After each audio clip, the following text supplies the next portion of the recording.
My temples were. Well, anyway, I've been here before, at least to the area somewhere. What place was it? Skudai. This is the other one. So this is my first time here. What's this called? It's called Skudai. Skudai. Yeah. Skudai. Okay.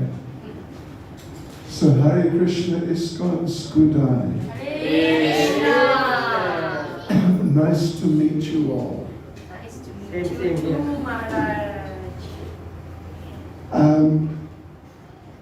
I wonder, could you have a pair of kartals? I could just sing Jai Radha Madhava. That was a nice kirtan.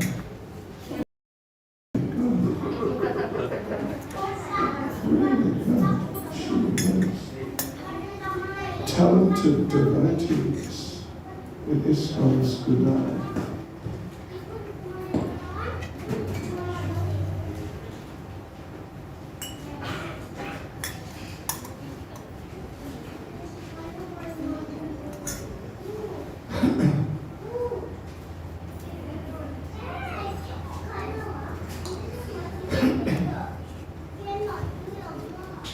Jai Radha Madhava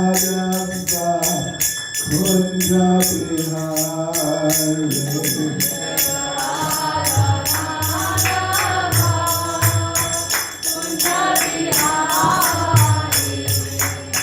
Jai Radha Madhava Kunja Bihari.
Yeah.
Jagdishpad, Rajacharya's Courtesy Samaji's Divine Grace, A.C. Bhaktivedanta Swami, Srila Prabhupada Ki, ISKCON's founder Acharya Srila Prabhupada Ki, Shishigoni Tai Ki, Sankirtan Yajna Ki, ISKCON Skudai Yatra Ki, God, all glories to their soul devotees, all glories to their soul devotees, all glories to the assembled devotees, all glories to Sri Guru and Sri Gauranga, all glories to Srila Prabhupada.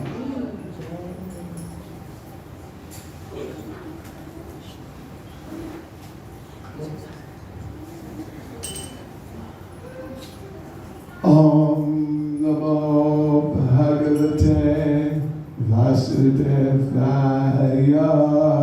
Om Namo Bhagavate Vasudevaya. Om Namo Bhagavate Vasudevaya. Om Namo Bhagavate Vasudevaya. Om Namo Bhagavate Vasudevaya. Om Namo Bhagavate Vasudevaya. So, devotees, I'm really happy to be here with you all, and I hope that as much as possible everyone understands English, because my Tamil, it would be a very short class. 1 minute, and I was to speak in Tamil. Yes, but it's really nice to be here with you all. Is it everyone can understand English, is it? Yes. Okay, that's good. So எல்லாத்துக்கும் ஆங்கிலம் புரியல, ஆங்கிலம் okay தானே? தமிழ் எல்லாம் translate வேணா கை தூக்கிடுங்க, arrange பண்ணுங்க. சரி, நீங்க அப்புறம் சொல்லுங்க மட்டும் நீங்க. That's good. Very good. You know, I was thinking what to talk about and had a look in our Vaishnav calendar that today, Panchami,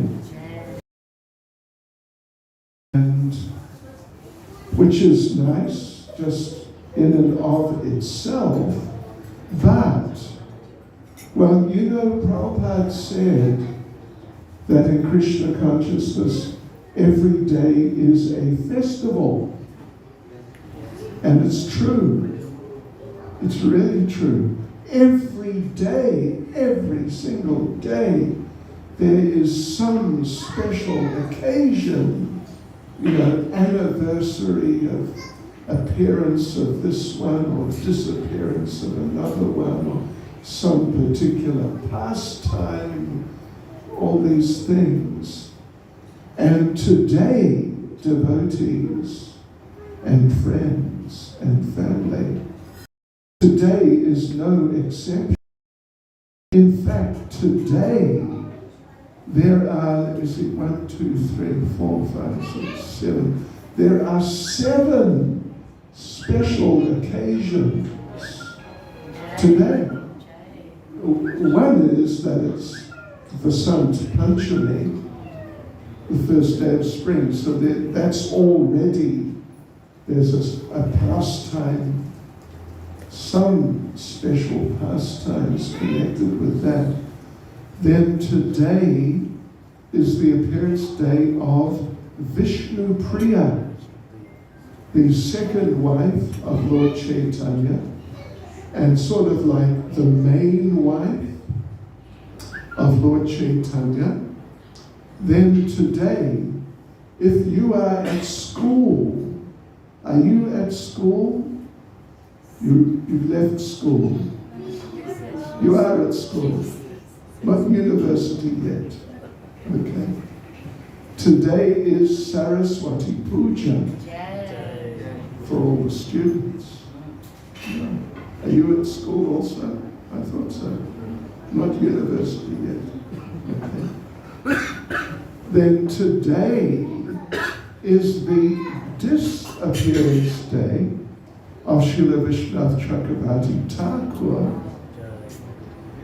And today is the appearance day of Srila Raghunath Das Goswami.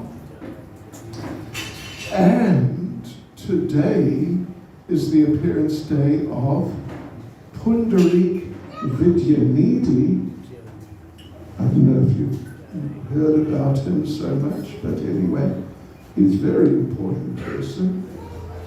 And then today is the appearance day of Sri Raghunandan Thakur, who's another one you might not be so familiar with, but he is also a very important person.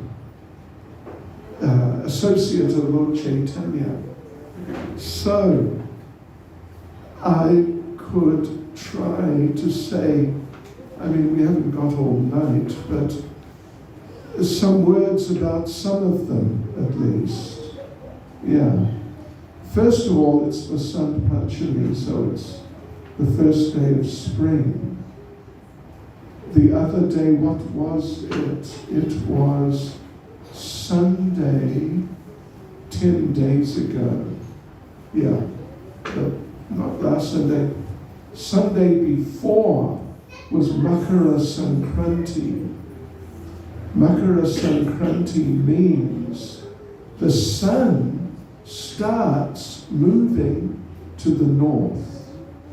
In other words, it's like the end of winter. Winter is ended, and the sun is moving to the north, so it gets warmer. Of course, here in Malaysia, I know there's not so much difference, is it, between winter and summer? It's like the endless summer.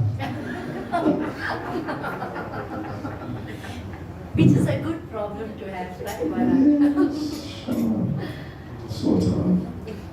When I was young, here's a confession for you. When I was young, I used to surf. Have you heard of surfing? On the waves, and on a surfboard. Yeah. And there was a famous movie called The Endless Summer, which I saw. And it was, anyway, let's not get into it too much. So, but here, it's an endless summer, kind of, isn't it? It's just hot. And it's either Well, you know what they say?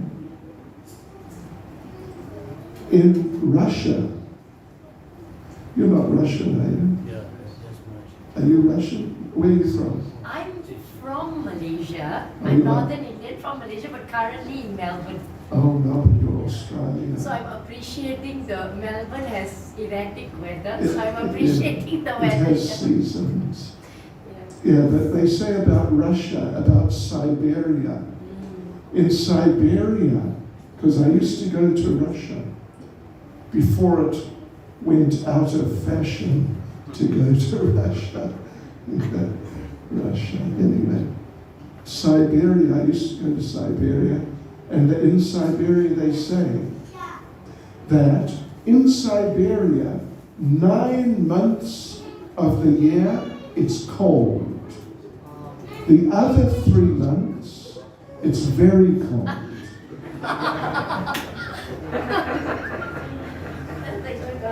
It's a good one, it's true.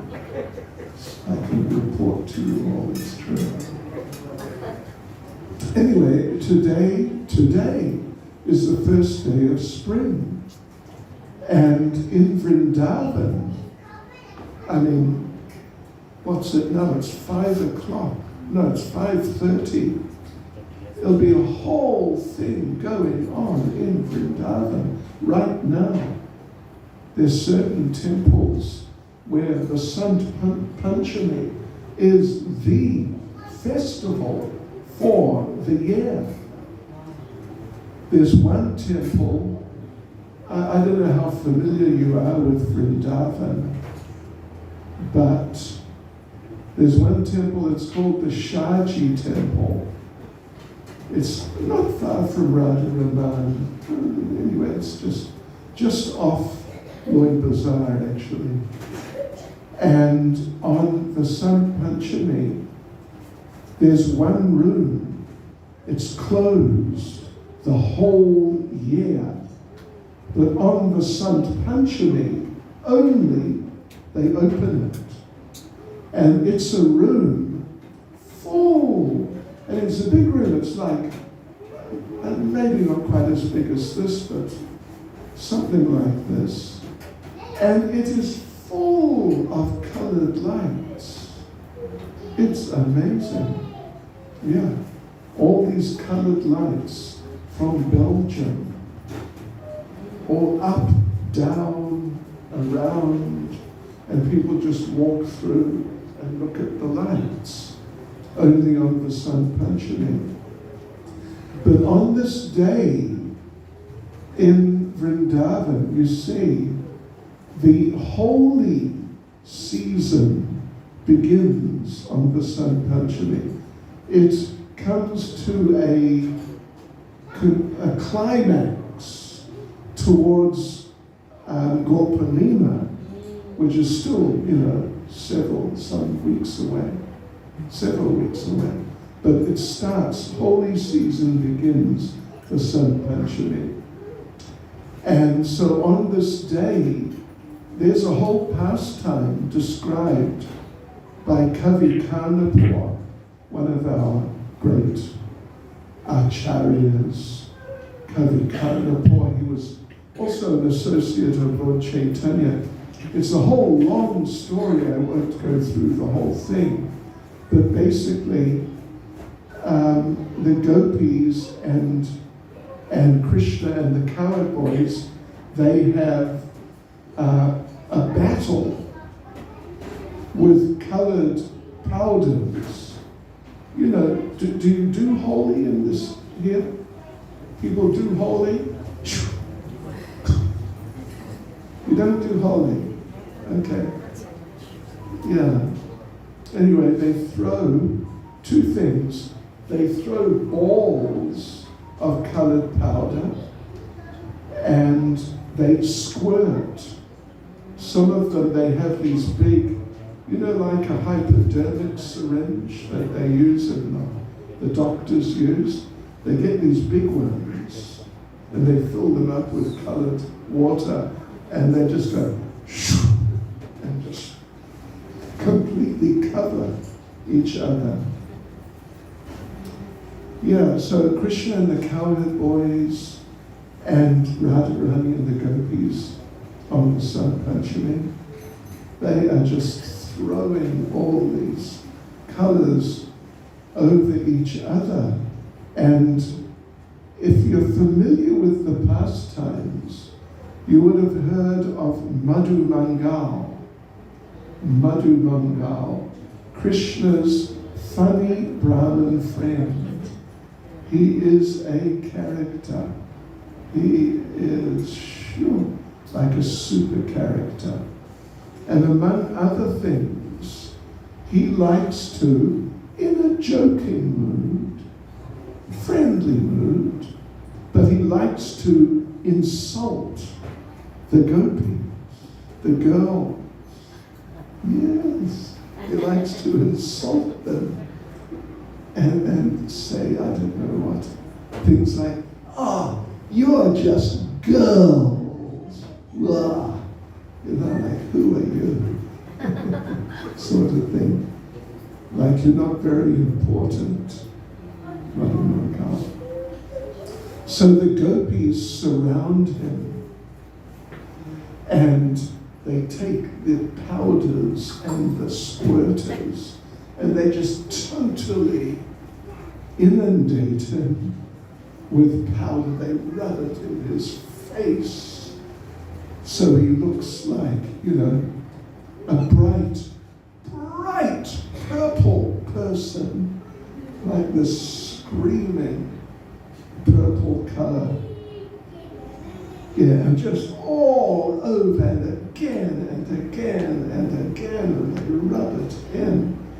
And in the end, Madhu Mangal is crying. And he says, you girls, you got to be careful.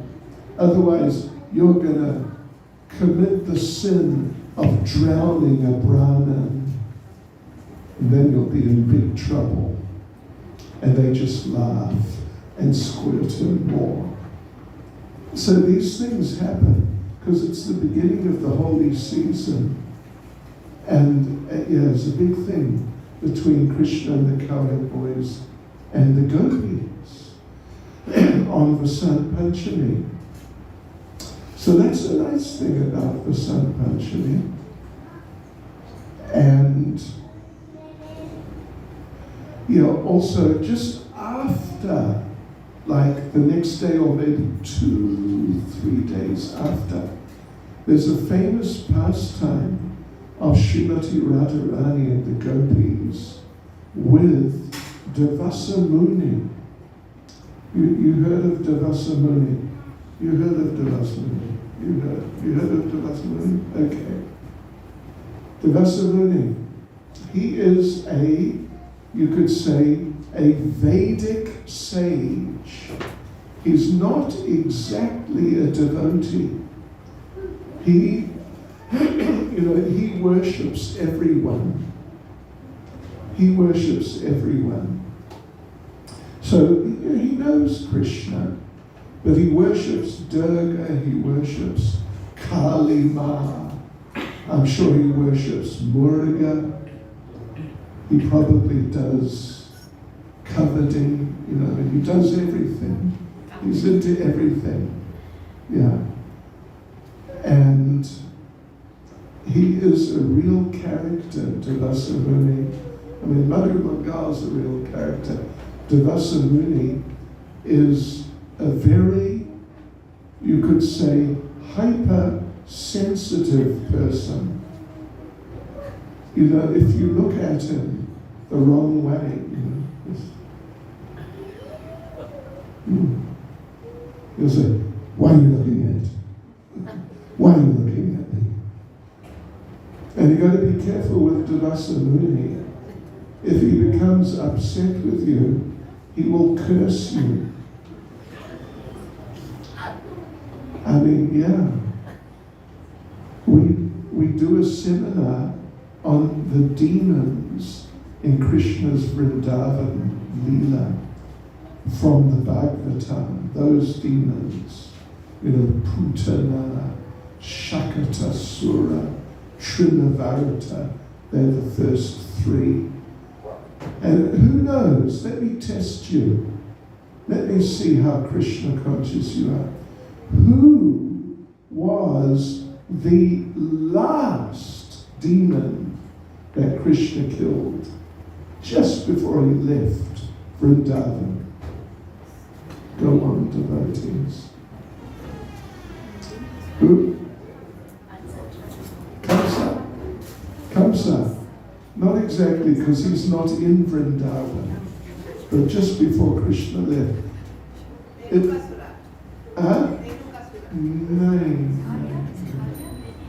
No. He didn't kill Kali. Vyomasura is the last one. But it's about 21 of them, demons. Yeah, 21. As described in the Bhagavatam. But devotees, listen to this. Shri Shri Gaur Nitai Ki Jai. Out of about, it's a 21 or 22, it's something like that. Out of all of them, about half of them became demons because they were cursed by Durvasa Muni. How's that? He's what we call a serial curser. A serial curser. He just goes around cursing. Why are you playing with your telephone? Why? Why are you not got your mask on? Yeah, he gets on people's cases.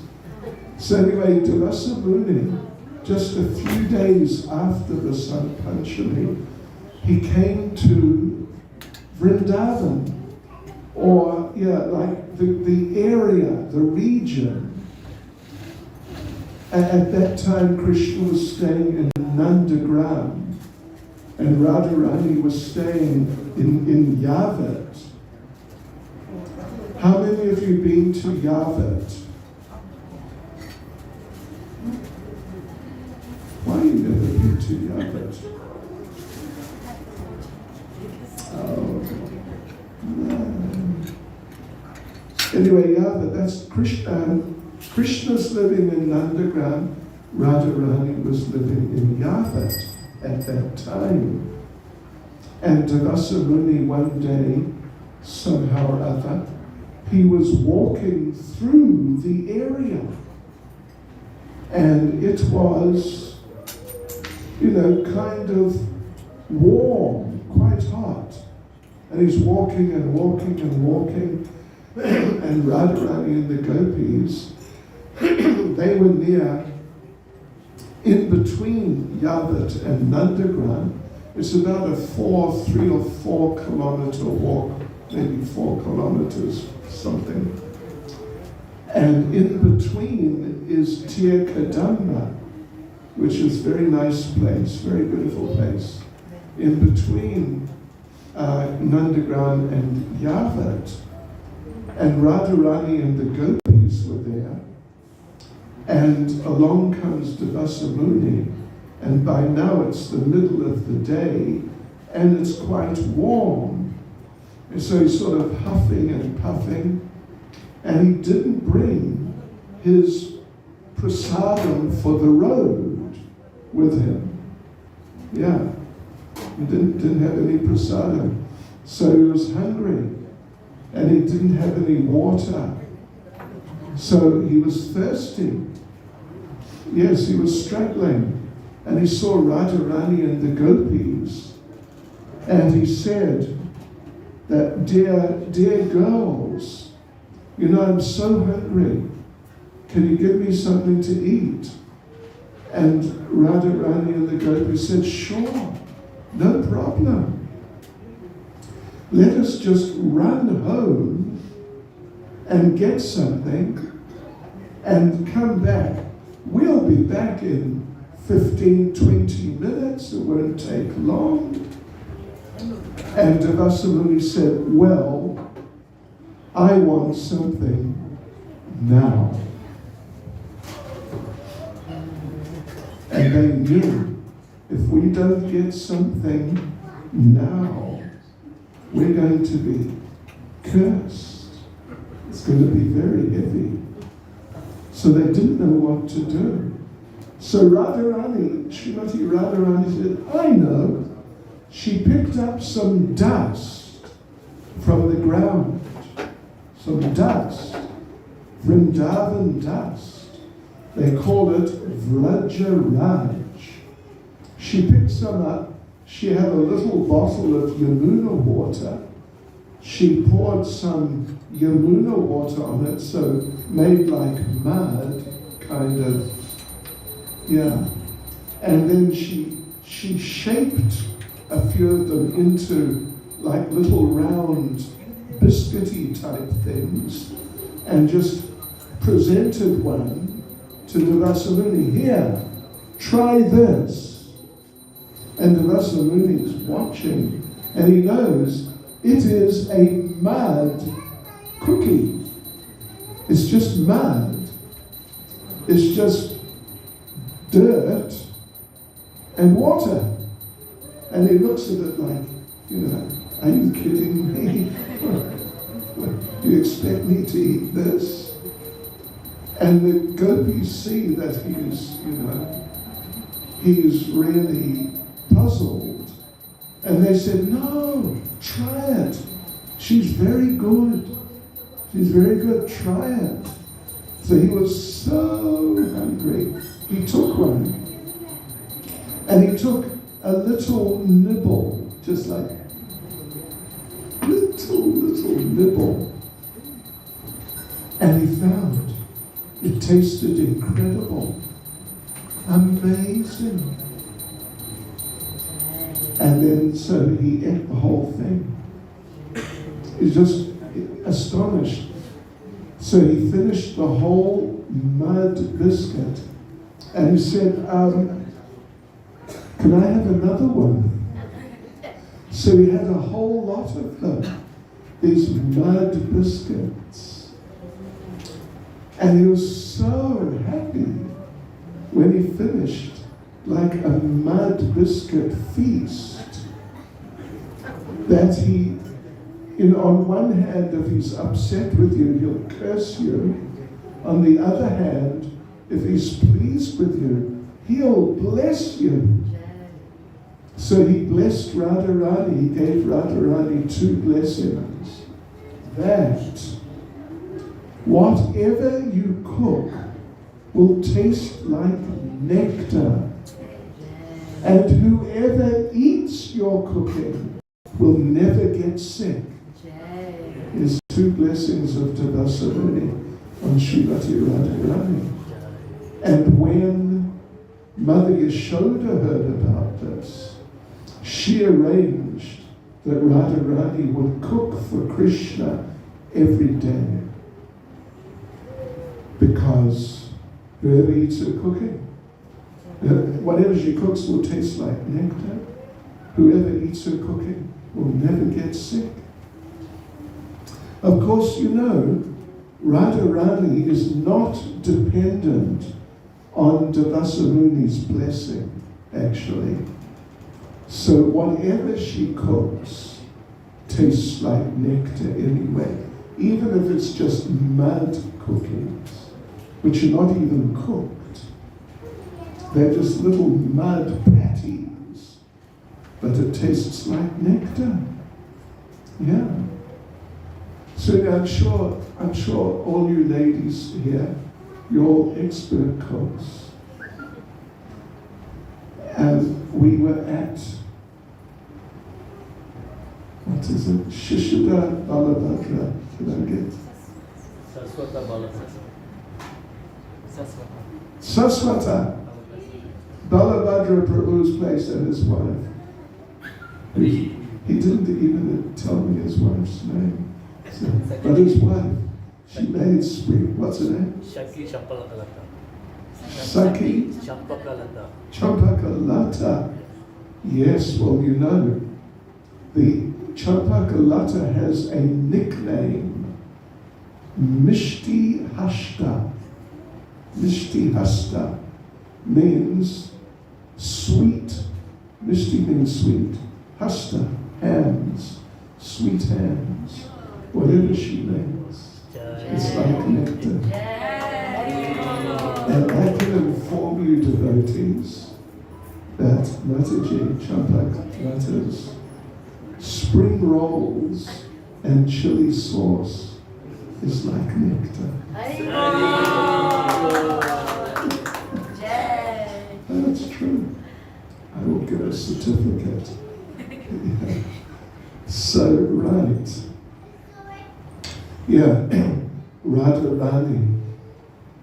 Radharani's overseeing the kitchen to make sure that everything which is cooked for Krishna is really, up to the standard. And Radharani is such an expert cook. She's been cooking for Krishna however long, who knows, millions of years or more. She has not repeated the same preparation. That's an expert cook. Yeah, in Mathura, just by Vishram Ghat, just 50 meters from Vishram Ghat, the main Ghat in Mathura, is the Dwarkadish temple. If you've ever been there, big temple, pretty big, and nice temple. And on Govardhan Puja Day, they don't call it Govardhan Puja, they call it Anakut. It means the same thing. Anakut means a hill of food. Anakut. They normally make not less devotees, and particularly the ladies, not less than 3,000 preparations. Can you do 3,000? Can you do it? Can't do it? Work on it. Work on it. Because there's a saying, the way to a man's heart, you know that one? It's through his stomach. And ladies, it's true. And it's the way to Krishna's heart too. He really likes nice food being offered. So yeah, right. Okay, so Vasant Panchami. Then let's say a few words about Vishnu Priya, Lord Chaitanya's second wife. The first wife was Lakshmi Priya, but she was bitten by a snake while Lord Chaitanya was away doing the last rites for his father, Jagannath Mishra, in Gaya, or she was bitten by the snake of separation. They're the same. It's sort of the same difference, you could say. Yeah, bitten by a snake of separation for Lord Chaitanya. But then his mother wanted him to marry again, so he did.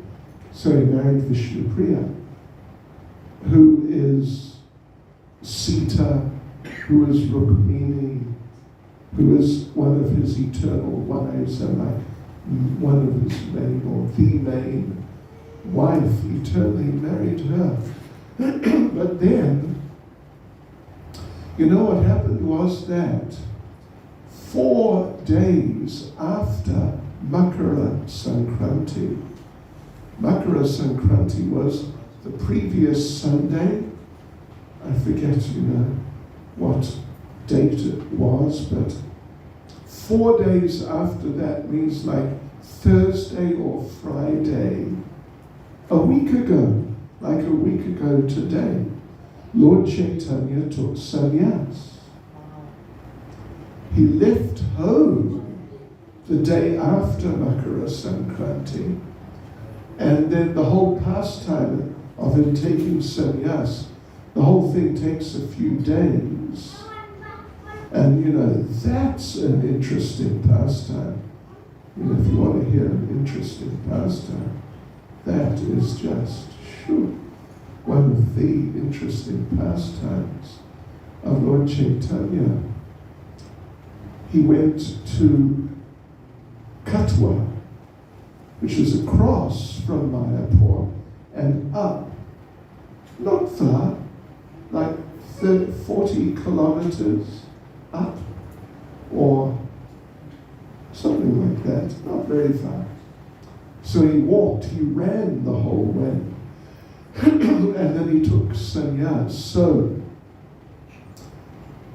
Vishnu Priya, well, Lord Chaitanya arrived there. Now this is a week ago. He arrived there and told Keshav Bharati, right,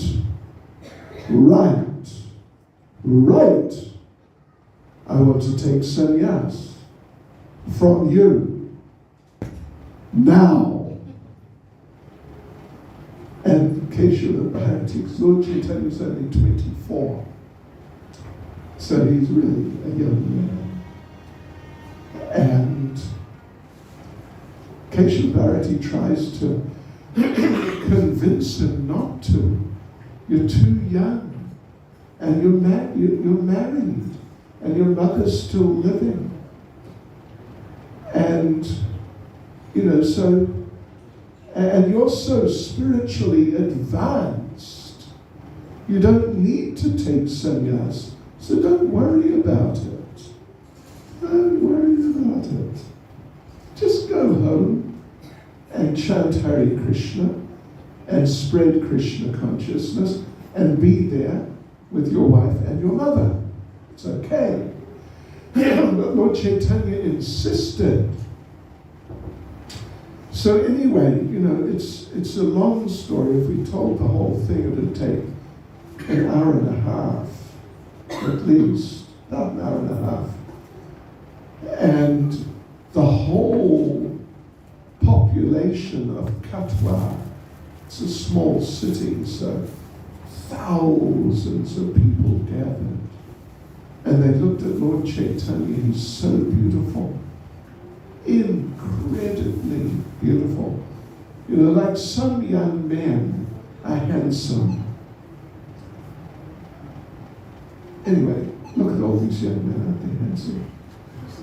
They're just, he's very handsome, isn't he? Handsome young man. But Krishna, you can't just use the word handsome. You have to use the word beautiful. Yeah. You can't just say, he's a handsome young man. He's actually beautiful. And he's so beautiful that what to speak of the ladies seeing him, but when men would see Krishna, if he was walking down the street sometime, the men would faint. The beauty is just so completely incredible. We have no experience of such beauty. And even it's explained that big warriors, big powerful men, sitting on their horses or even on their elephants, they'd see Krishna and they just faint and fall off, crash onto the ground. Krishna's so beautiful. And Lord Chaitanya was beautiful, same, no less. People would faint. Did anyone faint when they saw you?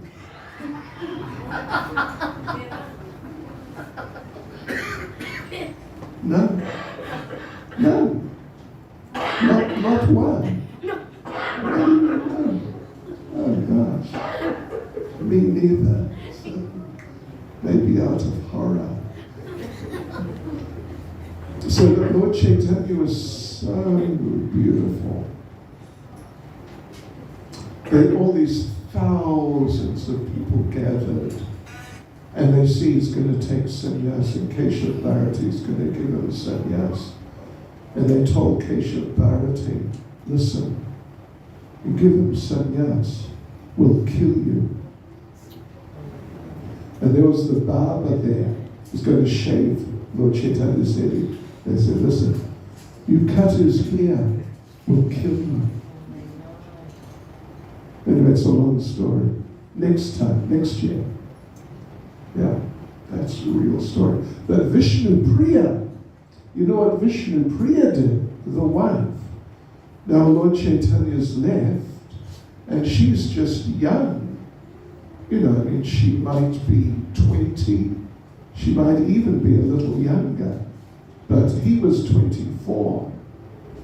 And, you know, the girl traditionally is always a few years younger. So, yeah, she was just young. But she took a vow. She would chant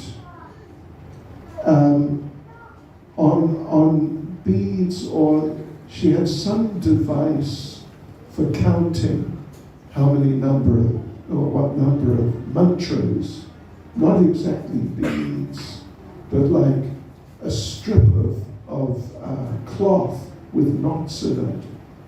And every round she set aside 1 grain of rice, put it aside, and then that's all she did the entire day.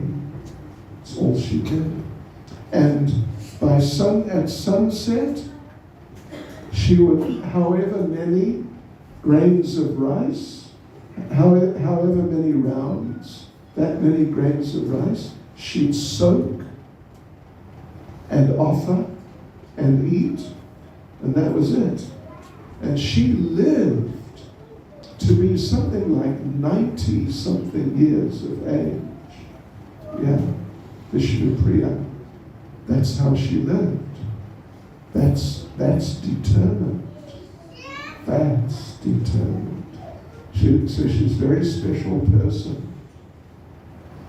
Yeah, in separation from Lord Chaitanya. Like just extreme separation. And you know, there's another story I can tell you. This is interesting. Not about, well, it's sort of about her, because she is Sita.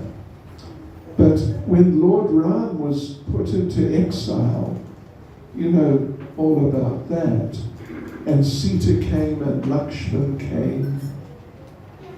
So they also came to Navadvip.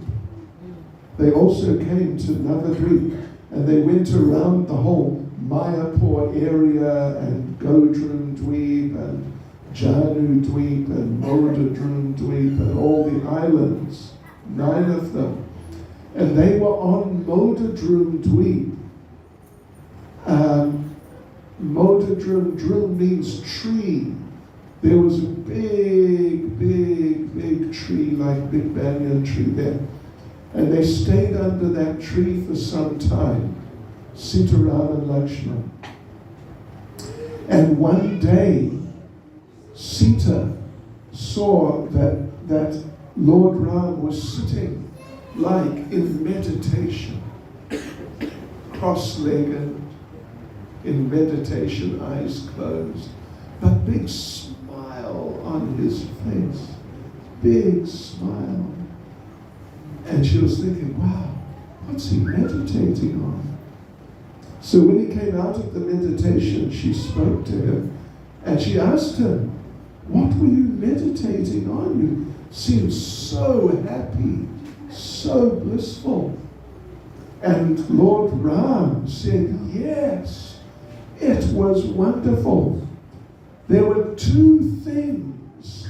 One was that you and I, we are going to appear here in Kali Yuga.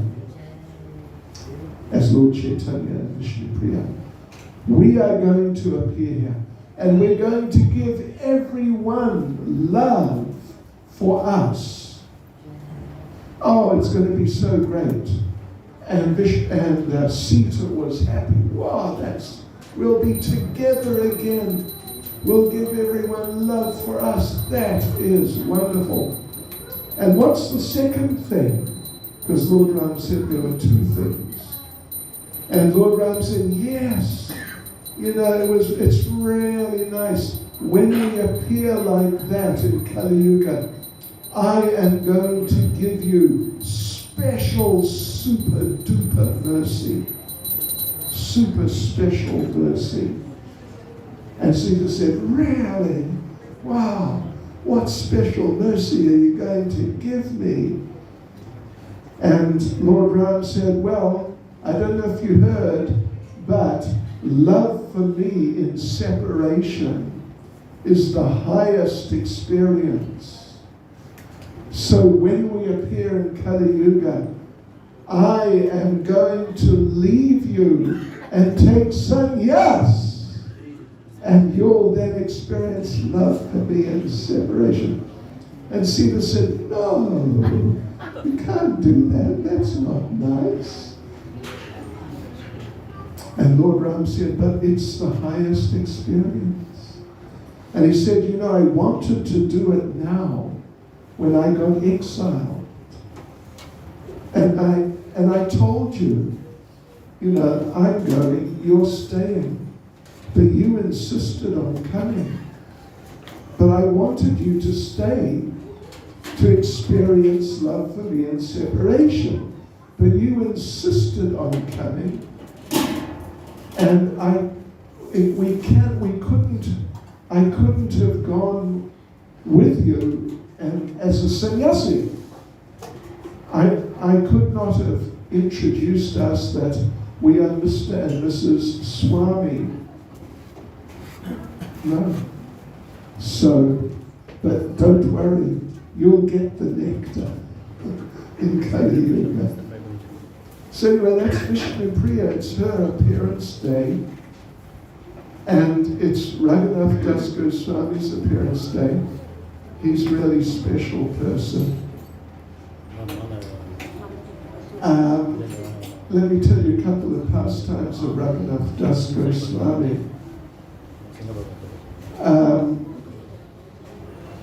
There's a number of pastimes of Raghunath Das. Here's an interesting one you might not be familiar with.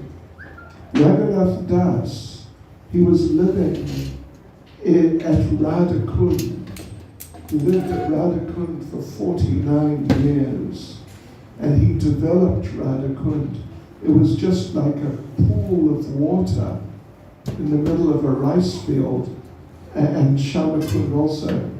But he developed them. It developed the place into like a pilgrimage site. And so a number of temples came up around Radhakund, Shamakund, and pilgrims would come. So, and he would go around every day visiting the temples. And Raghunath Das Goswami, he had a very extraordinary program. I mean, a very serious spiritual program. See what you think of this. See if you'd like to do this. Every day he'd chant 64 rounds for starters. That's to start off. Okay? 64 rounds. You ready? 64 rounds? All right. Then he would give class about Lord Chaitanya for at least minimum 3 hours. 3 hours. Then he would offer obeisances to different deities 1,000 times a day. Then he would offer obeisances to devotees 2,000 times. Shri Shri Gauri Ki Jai. We offer obeisances to devotees 2,000 times a day. How does that sound? Serious program, right? That's a serious program. So, one day, there's one nice story. I mean, there's a number of nice stories. But one of them is, some devotees were going around Radhakund Shamakot, visiting the different little temples. And they walked in to one temple, and there was Raghunath Das Goswami flat out on the ground, prostrated, obeisances on the ground. So they came in, they offered their obeisances, they stood up, and they saw he was still lying on the ground. And then they understood, he can't stand up. Because at that time he was old. And he would only eat once a day, and he would only have a leaf cup of buttermilk. That was it. Full stop. No idli dosa sambar and coconut chutney. No pongal. Yeah, none of all these nice things. 1 cup of buttermilk. Yeah. So now he's old, because he lived to be, I'm not exactly sure how many years, but maybe 80-something, or he really lived to be an old man. So he was already an old man. They just lying there, and they realized he can't stand up. He's too weak. So they picked him up, sort of brushed him off a bit, and he thanked them very much.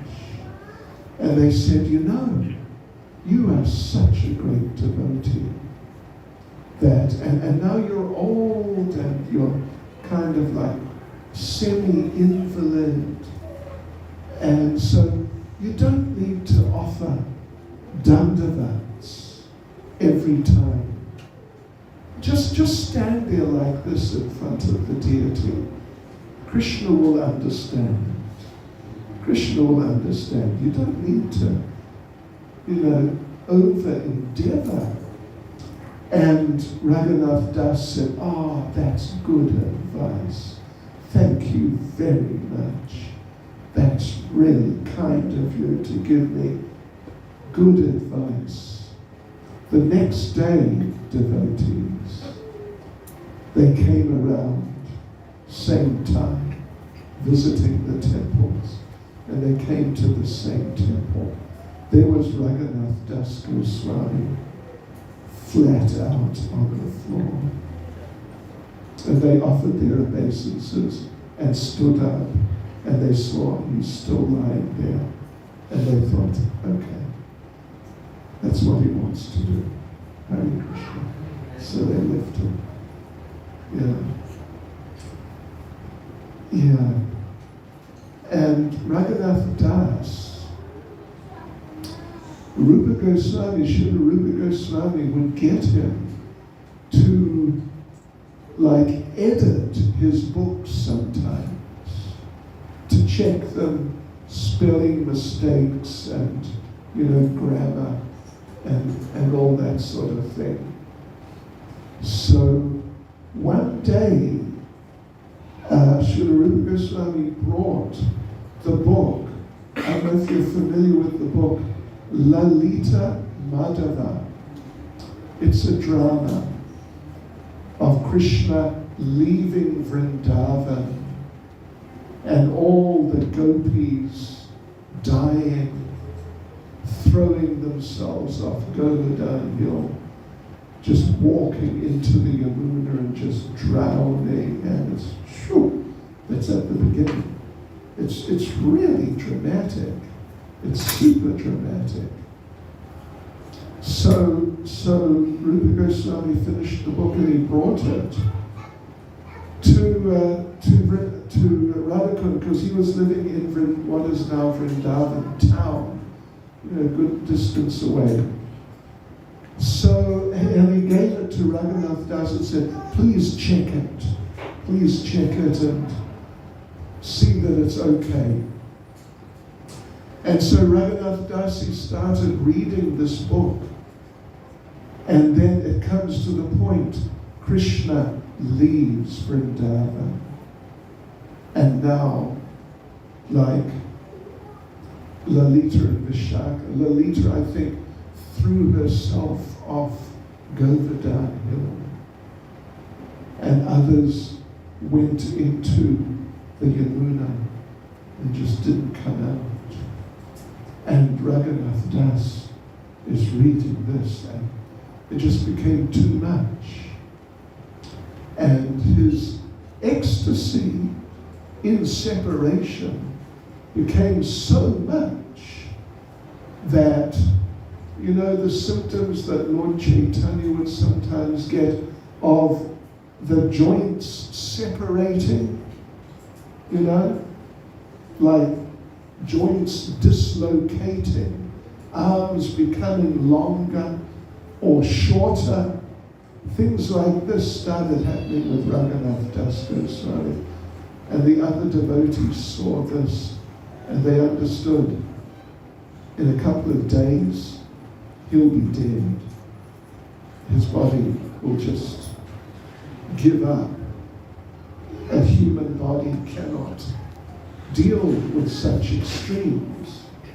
So they rushed to Vrindavan and told,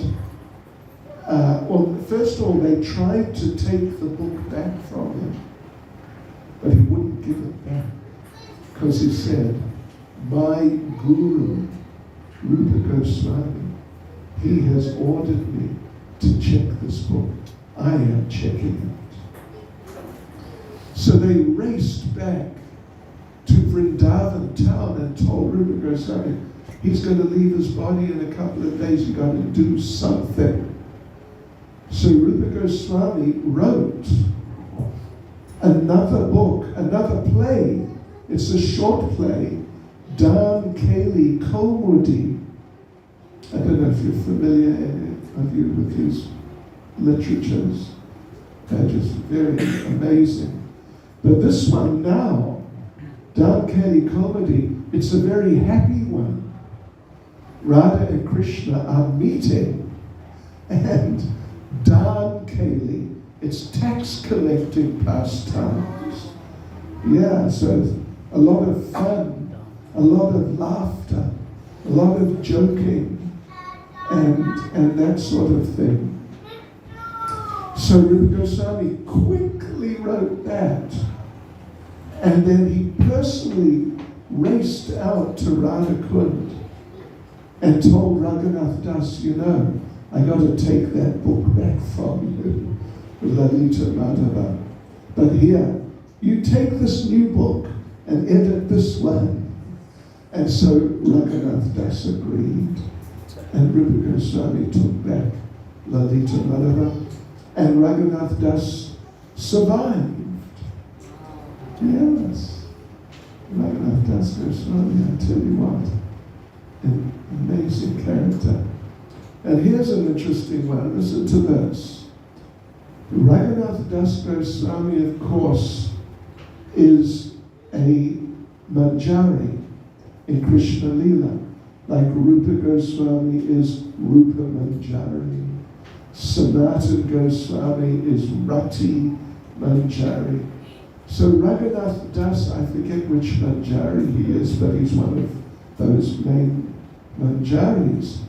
So when he was chanting his 64 rounds a day, he would often enter into the pastimes. Yeah. And just become oblivious to the surroundings. And he would just be in the pastimes with Krishna, Radha and Krishna, and gopis and so on. So one day, he was chanting his rounds, and he entered into the pastimes. And Radha and Krishna were having sweet rites, like payasam, right? Is that sweet rice? Payasam? Yes. Something? Something like a sweet rice. Approximately. Yeah. Kheer. Yeah, like a kheer, yeah. Okay. So Radha and Krishna were having some North Indian payasam. Okay, kheer, some kheer.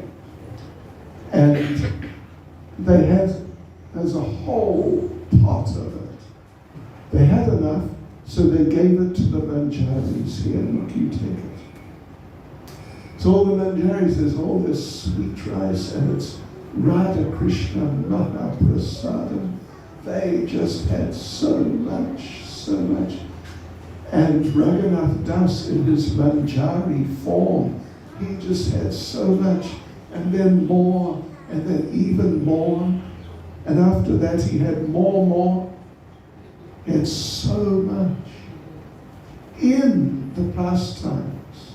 Like he's in another world, literally, in another world with Radha and Krishna. Then he came back out to external consciousness to give class. But he felt, I can't give class. My tummy is a bit upset. So he told the devotees, listen, today, no class. My stomach's upset. And they asked him, why? What do you mean? Your 1 cup of buttermilk can't upset your stomach. So he didn't say, well, that I was in Radha and Krishna's pastimes. He didn't talk about it. He just said, I don't know. So they called an Ayurvedic doctor. And you know these Ayurvedic doctors, they do pulse readings, you know. Yes.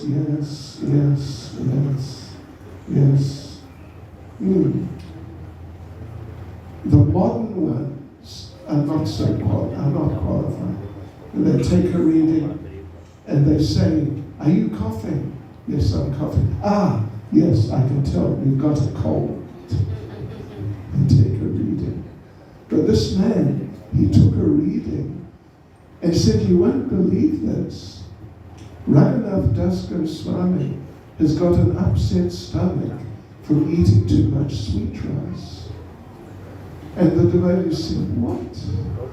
Raghunath Das Goswami, he hasn't eaten sweet rice for about 30 years.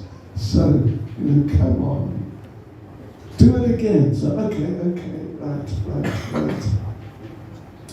Yeah, it's a fact. He's got an upset stomach from eating too much sweet rice. And so they told the doctor, get out of here. What sort of useless doctor are you? He hasn't eaten any sweet rice. They called it a second doctor. So he came, yes, okay, right. Okay.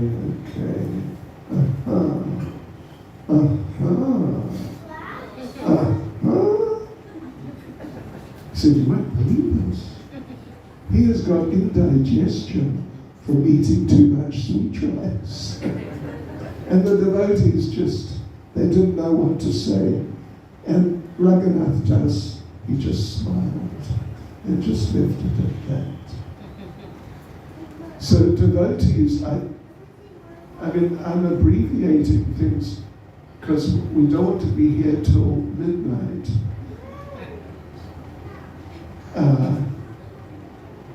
We do want to be here till midnight. So what time should we stop? It's 9:15. Another 5 minutes. Okay. What's 5 minutes in Tamil? Huh? 5 நிமிடம். 5 நிமிடம். 5 நிமிடம். 5 நிமிடம். Okay. I'm stuck. Okay. Well, okay. Now let me then say something. I mean, I could say more about Raghunath Das Goswami, but let's say something about Pundarik Vijayanidhi. Pundarik Vijayanidhi in Krishna Leela is what's now Vrishabhanu, the father of Srimati Radharani, Pundarik Vijayanidhi. So Lord Chaitanya, who was also Radharani, Radha and Krishna combined, he would always address Pundarik Vijayanidhi as father. And the devotees couldn't understand, why is he addressing him as father? But there's an interesting pastime that Vasudev Dat, Mukunda Dat was great. He was the brother of Vasudev Dat, who was particularly merciful. Mukunda Dat was a great singer, a great kirtan singer. And Pundarik Vijayanidhi was living somewhere else, and then he came to Navadvip, I think maybe for the first time. And but Mukunda Dat knew him, and so he told Gadadhar Pandit from the Panchatattva, Gadadhar, he said, you know what, this great devotee has come to town. I want to introduce to him. Please come with me. So they went to the place where Pundarik Vijayanidhi was staying. They went there, and they walked in, and there's Pundarik Vijayanidhi. And Gadadhar had never seen anything like this. Pundarik Vijayanidhi was very wealthy, extremely wealthy. And he was lying down on, something like this. If I wanted to, I could lie down and give class. Yes. But something a bit longer, he was literally lying down. And one beautiful young lady was fanning him. And another beautiful young lady was dropping grapes, dropping them into his mouth. So it's quite a scene. It's really quite a scene. And Gadadhar, he just walked in and he sees the sight. And there's a couple of ladies, young, beautiful young women fanning him, the grapes, and he's lying down, and just very opulent clothing and jewelry. He had rings, earrings, nose rings, toe rings, and all that. And Gadadhar saw this. And Gadadhar thought to himself, what is this? He didn't say anything to Mukunda, but in his mind he thought, Mukunda, you told me this man's a great devotee, but look at him. He's just a material enjoyer. Then Mukunda noticed, he's watching Gadadhar, the reaction, and he's thought to himself, okay, I will show you what he's like. So Mukunda recited the verse, Srimad Bhagavatam. Well, I won't look it up, but it's 3:2:23, if you want to check it. 3:2:23. Aho Bhakiyam Stadakala Kutam Jikhamsaya Payayad Apyasadvi. That's the first half.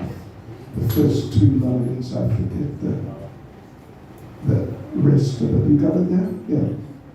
Aho Bhakiyam stanakala kutam, jighamsaya payayad apyasad vi, lebe gatim datriyochitam tatonyam, kam vadayalum sharanam vrajena. It's Uddhava expressing feelings of separation from Krishna just after Krishna went back to Goloka Vrindavan.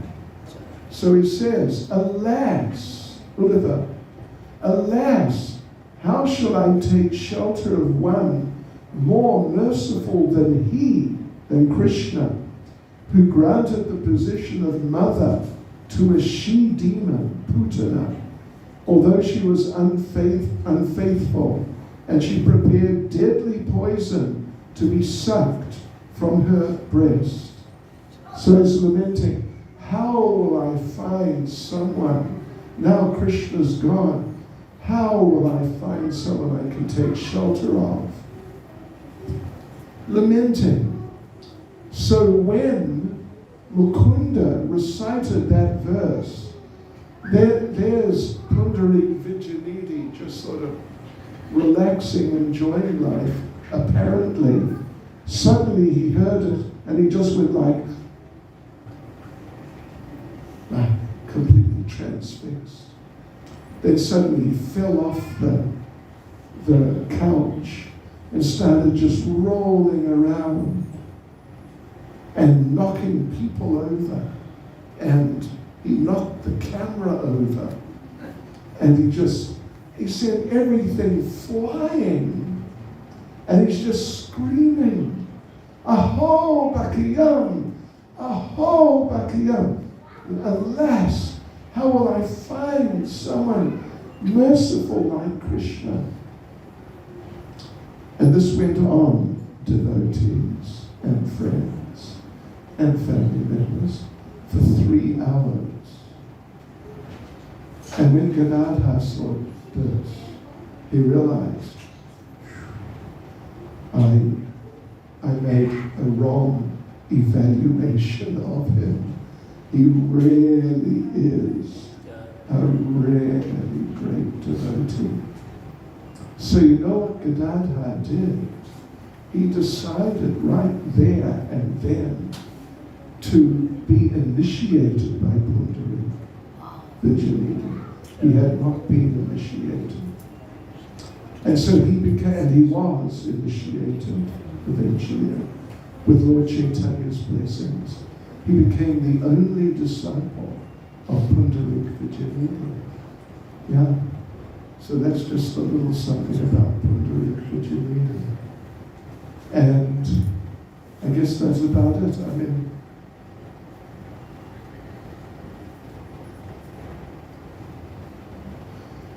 well, 5 minutes, right? It's only been 2. Okay, let me just tell you one thing about Raghunandan Thakur. Okay. This is a good one. This is just a really good one. From Srikhanda.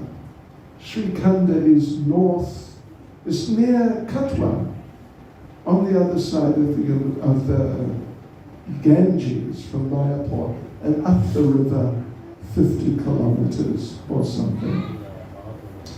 And Raghunandan Thakur, his father was another Mukunda, a different Mukunda. Yeah.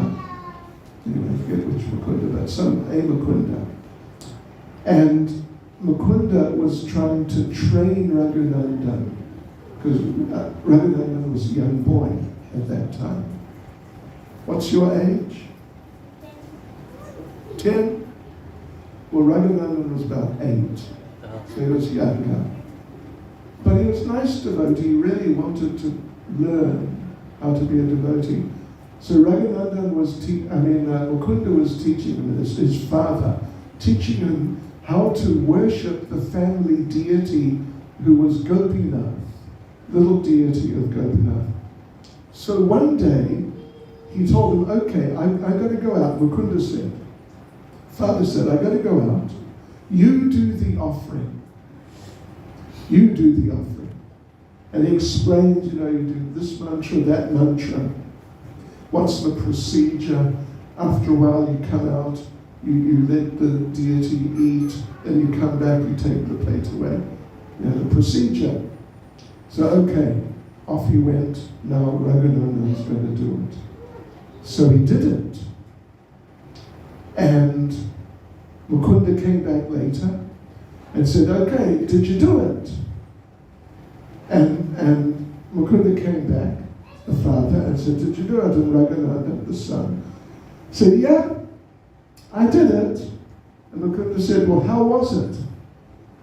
And Raghunandan said, it was really hard. It was really hard. And Mukunda said, what was hard? Did you forget the mantras? No. Did you forget the procedure? No. Well, what was hard? It was so hard getting Krishna to eat the food. And Mukunda couldn't figure that one out. Said, oh, okay, anyway, so much for that. Can I have some prasad? And Raghunandan said, prasad? What prasad? There's no prasad. Krishna ate it all. No prasad. Mukunda can't figure it out. So the next day he said, oh, you do the offering again. I got to go out. But he snuck around the side to watch secretly, see what's going on. And so there he is, he's watching. And Raghunandan brings in the plate, puts it down, rings the bell, chants mantras. And now he's kneeling there in front of the deity, but you're meant to go out and leave the deity to eat. But now he's stood there. And Mukunda's listening. Raghunandan is talking to the deity. He says, Krishna, please eat, Krishna. Krishna, will you please eat? Krishna, will you please eat? Krishna, please eat. And Mukunda saw the deity stepped off the altar and ate from the plate. And Mukunda saw that. He thought, wow, my son is such a great devotee. I mean, this is inconceivable. So anyway, he came back later and acted like he didn't know what was going on. Mukunda, the father. So he said, yeah, you did the offering. Yeah, did the offering. How was it today? It was pretty hard. Not as bad as the first time, but still it was pretty hard. What was hard? Getting Krishna to eat. That's very difficult. He ate, but it was difficult. And Raghunandan said, any prasad? And Mukunda said, and Raghunandan said, no. What prasad? Krishna ate it all. So then the two of them went to Jagannath Puri to meet Lord Chaitanya. This part is described in Chaitanya Charitamrita. You can look it up. So the two of them came in front of Lord Chaitanya. Mukunda the father, Raghunandan the son. And you know, he's 8 years old. So he's small. And it's obvious who's the father and who's the son. Lord Chaitanya looks at them.